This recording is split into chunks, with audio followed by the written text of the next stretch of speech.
Ah, vraiment, j'ai adoré et Patrick Chenet, j'adore. Un seul en scène superbe, émouvant, personnel, touchant. Profiter de s'excuser pour dire un certain nombre de choses, ou même pour se fâcher parfois. Je m'excuse, mais je suis pas d'accord, je suis désolé, mais tu commences à me fatiguer. Le sourire carnassier éclatait sous mes yeux ébobis.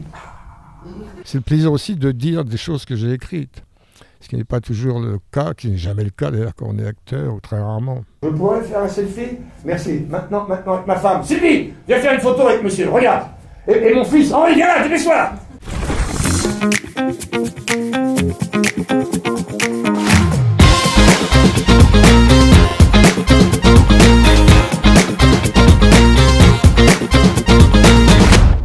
C'est une Mathilde, rien à faire. Elle a mauvais caractère. Elle est parfois triste, elle est étouffante, elle est injuste, exclusive, violente, elle pue, elle crie, elle salit, elle mendie, mais telle qu'elle, elle m'excite, se cheville à mon corps, me réveille, me console, Paris, je reviens te chercher, me voilà, à nous deux, Paris, libéré.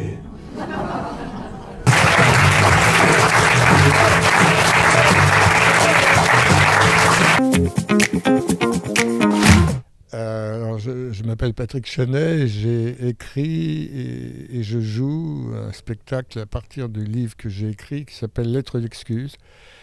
Et c'est un spectacle où j'alterne les choses drôles et les choses émouvantes, où parfois je respecte l'écrit et parfois je me laisse aller au show, au plaisir de la représentation. Elle déclenchait son sourire à mon adresse, aucune moquerie, ni condescendance, ni arrogance dans ce rire resplendissant, non, un truc indulgent peut-être, et surtout accueillant. Qu'est-ce qu'il est mignon celui-là, tout timide, on dirait qu'il suit, n'a pas, il doute de rien lui. Comment ça va? Bonjour mon petit bonhomme. Une complicité entre nous avait montré le bout de son nez, c'était donc ça. L'amour. Alors, les lettres d'excuses, c'est avant tout un livre où mon éditeur m'avait suggéré d'envoyer des lettres à des gens que j'aimais ou à qui j'avais envie d'envoyer des lettres. Je trouvais que le préalable de la lettre d'excuses était une bonne idée que j'ai eue, parce que ça permettait d'emmener l'interlocuteur sur un terrain un peu plus théâtral, un peu plus fourni, parce que vous savez, on peut servir des excuses comme on veut, on peut vraiment s'excuser, mais on peut aussi profiter de s'excuser pour dire un certain nombre de choses, ou même pour se fâcher parfois. Je m'excuse, mais je suis pas d'accord, je suis désolé, mais tu commences à me fatiguer, je te demande pardon, maintenant tu sors. Voilà, donc on peut jouer. Il y a des bonnes excuses, des mauvaises excuses, on trouve des excuses, on cherche des excuses, voilà. Donc les excuses est un champ, pour employer un mot au-dessus de ma condition, très large où on peut jouer avec. C'était ça l'idée, c'était le plaisir du jeu, quoi, le plaisir du spectacle. À l'écriture, c'est pas franchement un spectacle, mais à l'écriture, c'est le plaisir du jeu aussi. Et après, c'est devenu évidemment un truc pour le théâtre. Être heureuse. Et le petit, ça va? Alors, on attend la date du départ, l'heure de la douche. On attend que la nuit passe, la nuit. C'est peur. Puis on attend surtout que ça arrive. Quand? On sait que ça va arriver. C'est inévitable. Mais quand? L'année prochaine, demain matin, tout à l'heure. Tu vis plus ou moins bien avec cette échéance. Mais tu vis, l'essentiel est préservé. Alors ça, si je le savais, non,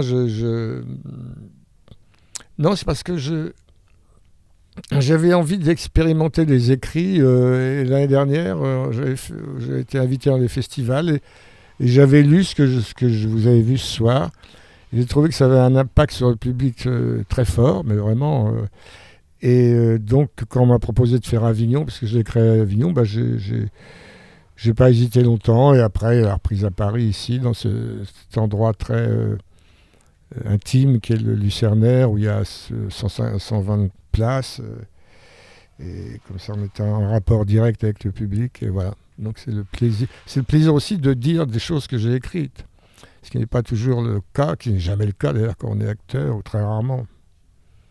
On dit toujours le texte des autres. C'est pas plus mal parfois, hein, que c'est peut-être mieux de dire du Molière que du...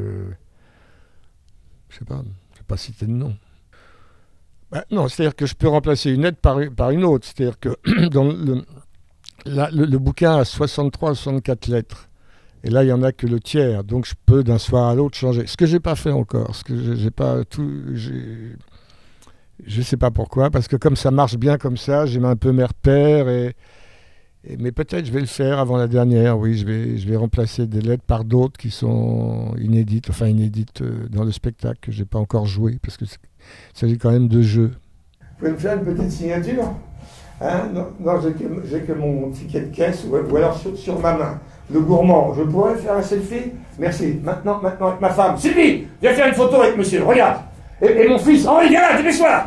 Tu reconnais le monsieur? Vas-y, souris, c'est lui. Mais oui, c'est lui, c'est bien lui. Il y a le couple que je croise sur un marché dans une petite ville du Nord, qui chuchote très fort, tout le village entend. René, regarde-le, lui là-bas, c'est lui. C'est Chenet. Qui? Chenet, tu sais bien, c'est celui qu'on n'aime pas.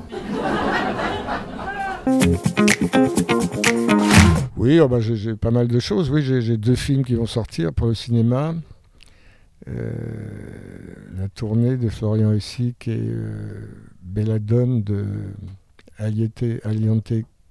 Caliente, pardon pour le nom écorché. Je vais commencer le tournage de HPI. C'est une série pour la télévision. Et j'ai un roman qui va sortir, j'ai fini d'écrire et qui va bientôt sortir. Voilà pour l'actualité immédiate.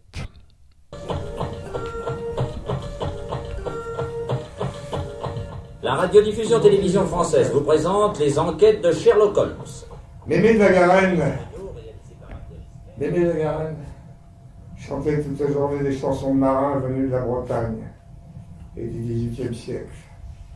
La mer aujourd'hui a l'air de lui dire jamais ne celui que ton cœur désire. Un seul en scène superbe, émouvant, personnel, touchant. Voilà. Un peu perturbant par la lecture, mais pour le reste, top. Voilà. Vraiment, j'ai adoré. Et Patrick Chenet, j'adore. De l'émotion et beaucoup de plaisir. Et on se reconnaît tous dans ce spectacle. Et merci de tous ces mots. Ça avait l'air de tourner. Et puis en plus, là, ça y est, il est presque au bout, là. On se rapprochait encore un peu plus pour admirer Nicholson dans ses œuvres. On était à portée. L'expression torturée de Nicholson sur sa partenaire jaillit avec une force hallucinante, les yeux exorbités et le sourire carnassier éclatèrent sous mes yeux ébobis. Oui, il y a encore un peu de travail pour Nicholson. Je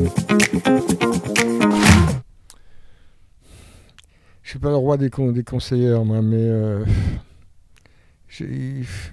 si on a envie de faire quelque chose, il faut aller jusqu'au bout de son rêve, y aller à fond. Et puis après, on voit si ça marche ou pas. Puis la vie est pleine de surprises. Hein. La vie est un chaos permanent, donc ça peut marcher, ça peut ne pas marcher aussi. Faut être clair, ça peut être compliqué. Il ne faut pas avoir de regret d'avoir essayé, en tout cas.